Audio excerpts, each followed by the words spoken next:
of the lesson, A Short Monsoon Diary, written by Ruskin Bond. So in audio 1, we already learned about the description of June 24 and June 25. Now let's move to June 27.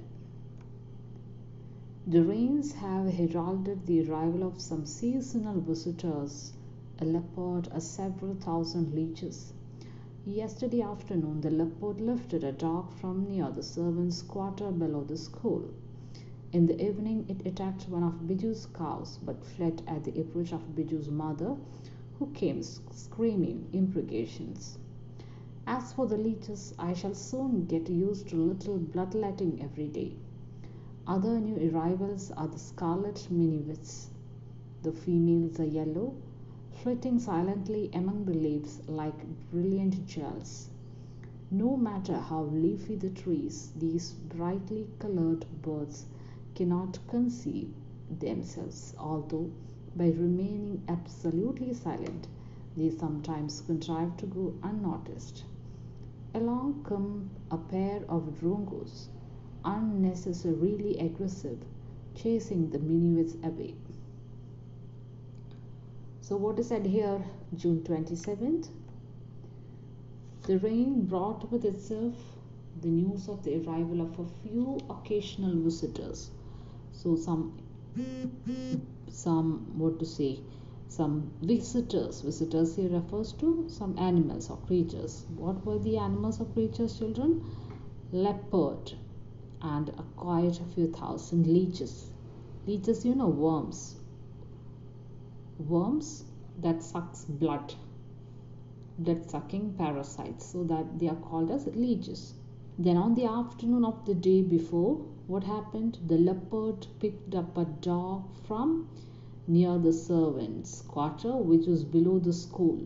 Okay, so in those places and all, you can see leopard.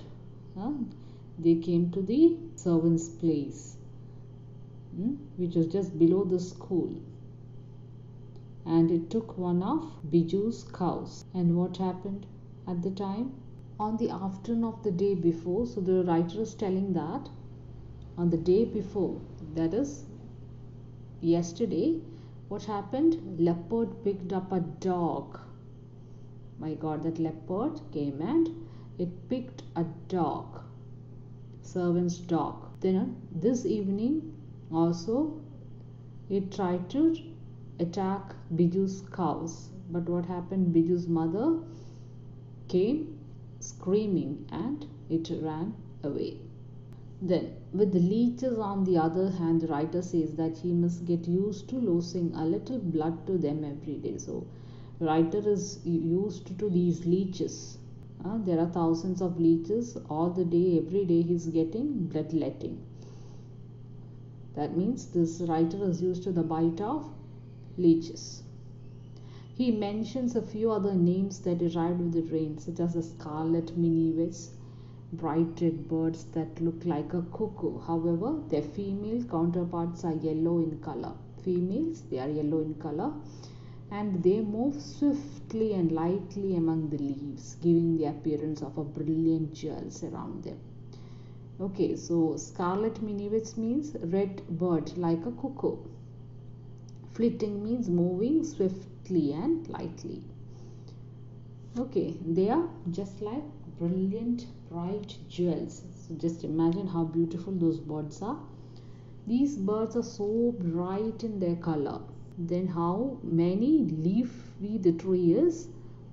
But these birds, when they are coming and sitting, it's just like brilliant jewels. And it is very difficult for them to hide. Okay, however, sometimes they manage to go unnoticed by remaining absolutely silent. So sometimes these birds sit on a tree without making any noise. At that time, it is a bit difficult to distinguish them. Then drongos. Drongos means another variety of a bird which sings songs. And they also come often. And they are also very aggressive in nature. They are very attacking. They have attacking mentality. They are very aggressive in nature, and they chases these mini-wits away. So drongos will come and chase this scarlet mini-wits. Contrive means it's what to say, uh, managing to do some activity, that is contrive. So what is said here, children? In June 27th, there are some seasonal visitors. Who are they? Leopard, leeches. Then the writer is telling yesterday afternoon that leopard took a dog from that servants' quarter below the school. Servants' quarter means a place where servants used to sleep and they used to live. Okay. So in the evening, what happened? Biju's cows, and that was also taken by leopard. But Biju's mother, she came out with screaming imprecation. Imprecations refers to what to say, cursing. Okay, curses, that is imprecations. Then the writer is telling he is used to little bloodletting every day because he used to get bites from these leeches. Then he said about scarlet miniwits. They are females are yellow in color, flitting silently among. Flitting means moving swiftly.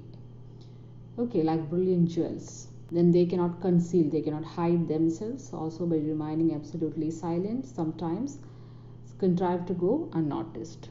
Contrive means they used to they manage sometimes to hide in the tree without making any noises. Then the writer also said about a pair of drongos who used to be very aggressive, and the aggressive means attacking. Terms refers to very angry, in an angry mood. So they chase these mini-wits away. A tree creeper moves rapidly up the trunk of the oak tree, snapping up insects all the way. Now that the rains are here, there is no dearth of food for the insectivorous birds. Creepers means what, any plant that grows along the ground. That is called a creeper. Snapping up means taking something very quickly. Dearth. Dearth means scarcity or lack. Insectivorous means animals or birds which feeds on insects, worms and other small creatures. So that is insectivorous. So during this time, a tree creeper climbs up the trunk of the oak tree carrying insects with it. So there will be a lot of creepers. It will be also carrying insects. The rainy season ensures that there is no scarcity of food for the insect eating birds. So there is no scarcity of food during rainy season. Okay, now come to August 2nd. All night the rain has been drumming on the corrugated tin roof. There has been no storm, no thunder, just the steady swish of a tropical downpour. It helps me to lie awake. At the same time, it doesn't keep me from sleeping. So what happens here? On August 2nd, the rain had been falling noisily on the corrugated tin roof. Corrugated means material. It's a surface. It's just a surface with some ridges. That is corrugated means. Swish means moving with a hissing or a rushing sound.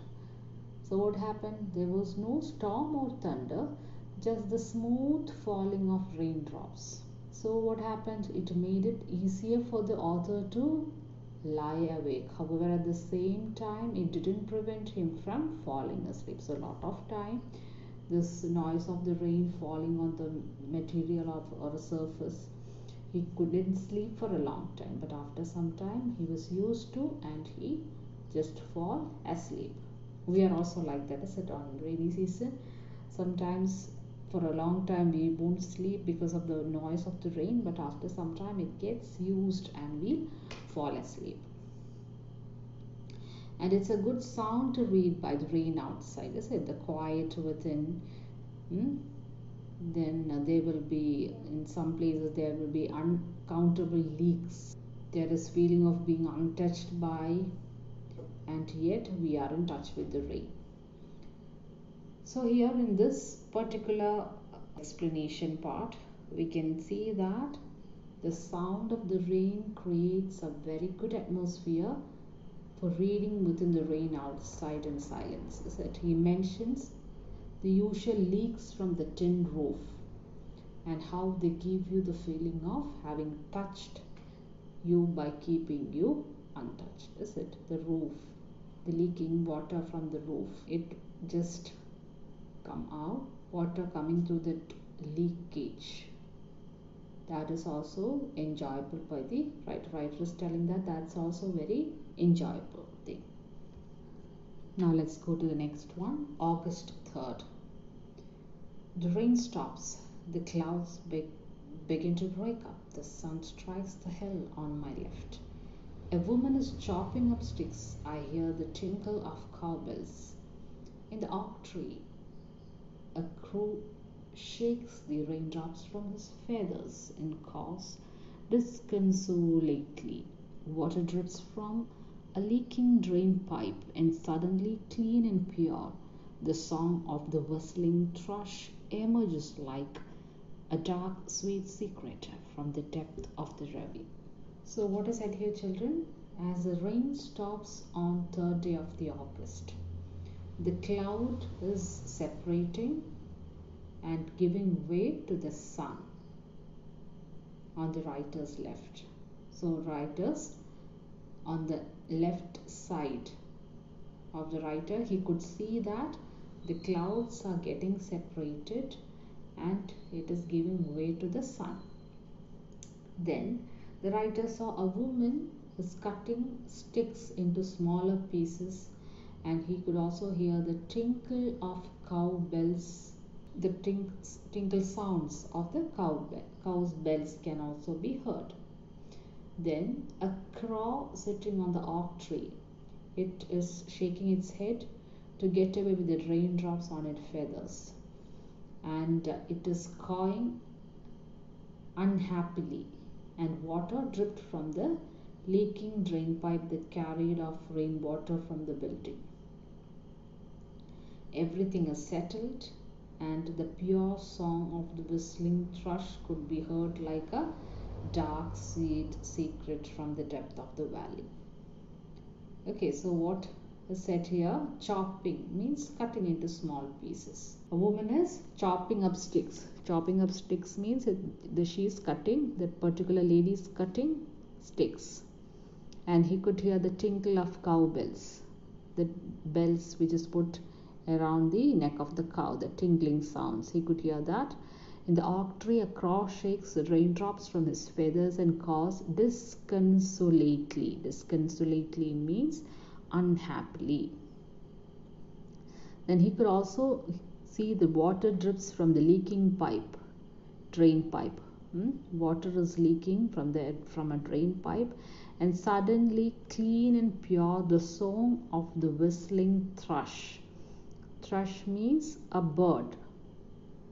It's a bird which sings songs. It's a medium sized, small or a medium sized song bird is referred as a thrush. So he could hear song sing by a thrush, and it's like a dark, sweet secret from the depth of the ravine. Ravine means a valley, stream or a valley. Okay, so here the writer is telling that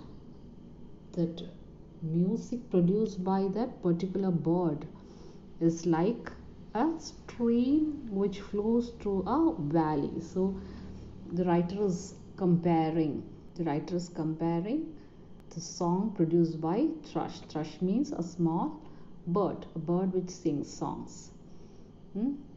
A dark, sweet secret from the depth of the valley. So the writer is comparing the song sung by thrush as a sweet, dark, sweet secret.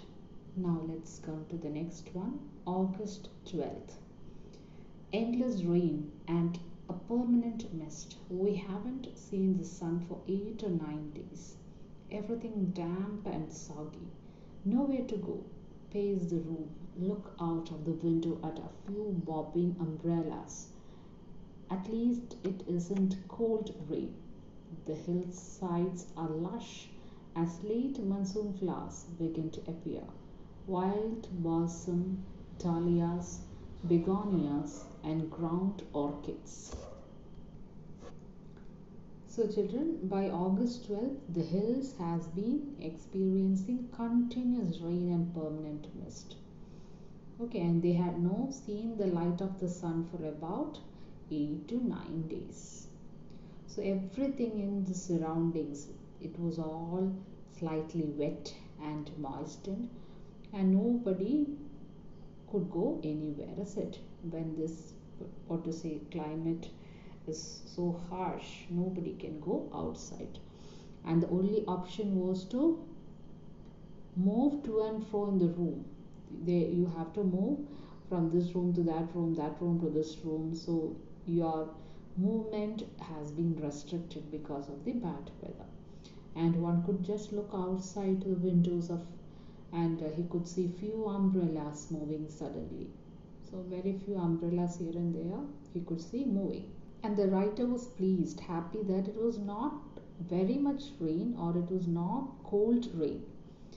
Then he also said that the vegetation, he could see some growing vegetation here and there, and on the hillside also the vegetation was thick, it was growing abundantly on the hillside. Then here and there he could see a lot of flowers began to blossom, and he has also listed some flowers. Which are they? Wild balsam, dahlias, begonias, and ground orchids. All these flowers began to bloom during this season. The word damp here refers to wet, moisture. Okay, slightly wet or having a moisture. That is damp means. Soggy also refers to wet and soft. Bobbing means suddenly moving, appearing or disappearing. That is bobbing means. Lush refers to growing abundantly, vegetation, grass. So children, we come to the end of audio 2. The remaining portions will be explained in audio 3. So thank you for listening.